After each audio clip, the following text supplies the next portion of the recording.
Hi everybody, so it's Laura here, the hypnotherapist at Serendipity in Honiton, and I'm here in our lovely therapy room. I just wanted to talk this week or this month about the connection between mind and behaviour and emotions.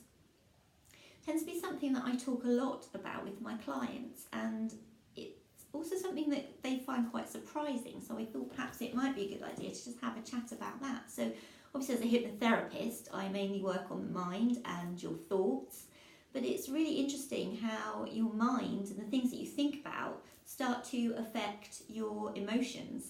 So of course if you're thinking about sad things or you're thinking about stressful things, imagining everything going wrong, then that can really have an effect on how you're feeling. So it will start to make you feel depressed, make you feel stressed.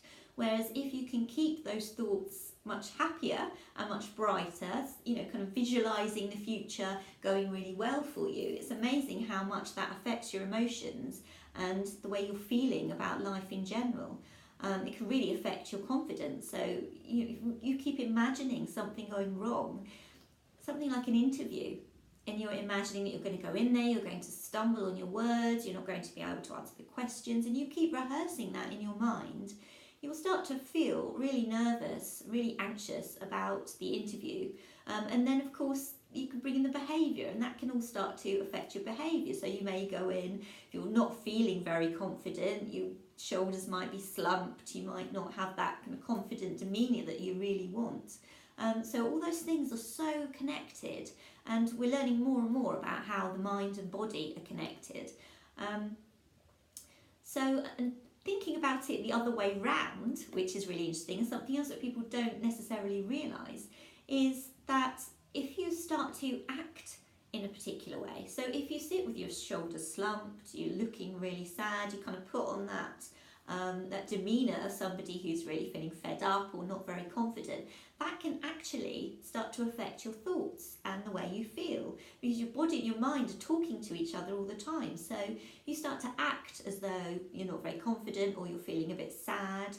It can actually start to bring on those emotions. It can actually ruin your self-confidence. It can start to make you feel, well, it depends how you're acting, but you're really sad or really, really anxious. So it's really important to be aware of what your body's doing and the body language that you're using, not just because of how you come across to other people, but actually how you're feeling and thinking about yourself. Because by acting particularly sad or walking around with your shoulders down, looking at the floor, you can actually bring on particular feelings and emotions, and then as you bring those feelings and emotions on, your thoughts will start to go that way. And it's really interesting how all these things really connect with each other. So it's the same that when you're feeling a particular way, so if you're feeling a bit sad or a bit fed up, then your body language starts to show that as well. Your thoughts start to go that way. You start to think about things that make you sad or make you feel a bit stressed or fed up. So these things are really, really important. So obviously with hypnotherapy, what we do is we start with the thoughts.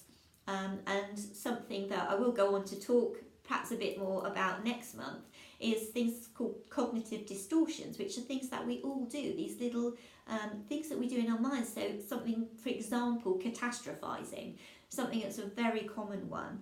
So when we start thinking about the future, we start imagining it all going wrong, and we're rehearsing that in our heads. We're imagining, oh, it's all going to be awful, it's all going to go wrong, the worst is going to happen. And something I hear a lot from people is that, yes, but if I imagine that the worst is going to happen, that that's the worst possible thing that can happen, then it's okay then because I'm prepared for it. But of course what they don't realise is it almost becomes a self-fulfilling prophecy a lot of the time, because they're rehearsing that in their head. They're building those little pathways in their mind so that whenever they think about this particular event or situation that's coming up, they're imagining it all going wrong. Their brain is then beginning to say to them, well, this is going to be awful, oh my goodness, we better get really anxious about this because it's all going to go wrong. And they rehearse it, and they're actually hypnotising themselves into failing or into feeling anxious. So it's really important to kind of start with your thoughts, think about what is it I'm thinking here? Could I imagine it going a different way? And we know now that there are lots of stars, sports stars, and athletes in particular, who actually rehearse things in their minds before doing it, and that actually helps them. So they rehearse things going well. So they'll rehearse scoring that goal. They'll see the ball going into the goal, whatever it might be. They'll see themselves running across the finish line and coming first.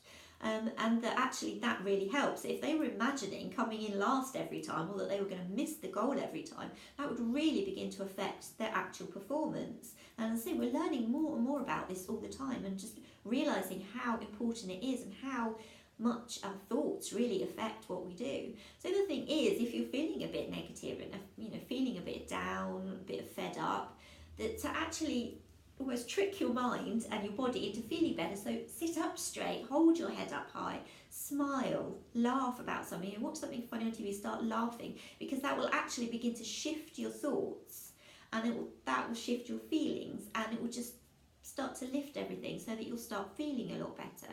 So what I will do is next month talk a little bit more about this and talk about those particular distortions and those thinking errors that we all slip into, and just kind of start thinking about how we can begin to start changing those and start making us all feel a little bit better, a little bit more confident, and a little bit brighter.